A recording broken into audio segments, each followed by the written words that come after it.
En français, s'il vous plaît.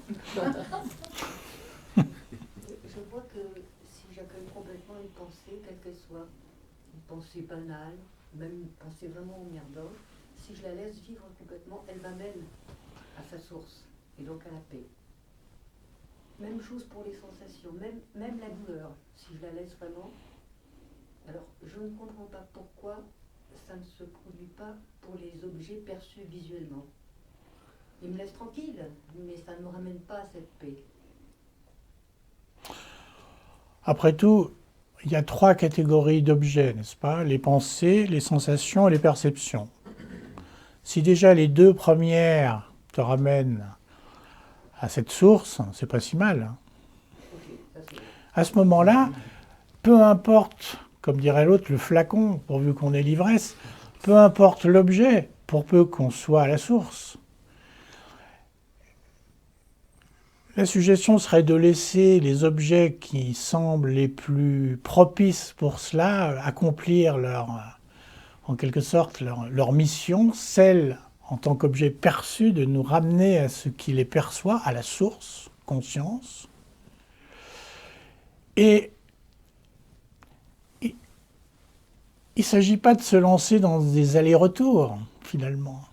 Une fois que l'objet, en quelque sorte, nous a conduit à sa source, il ne s'agit pas de faire un petit tour là et de retourner là d'où on vient, en quelque sorte.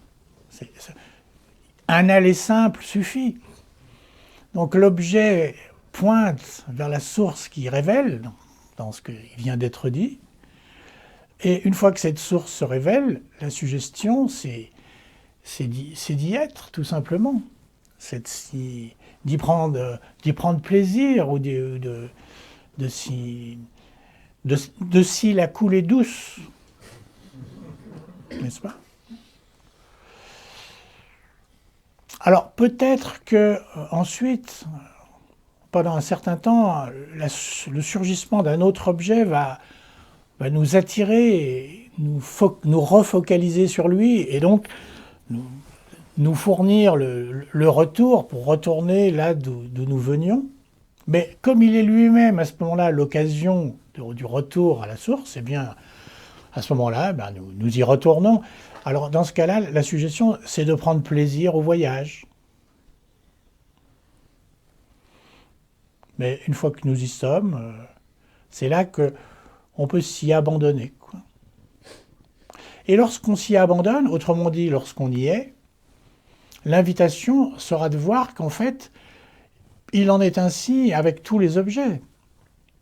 C'est-à-dire que tout simplement, tous les objets, toutes les perceptions, ce qui est vu, perçu, entendu, tout cela se déploie en nous, pur contenant ce qui perçoit.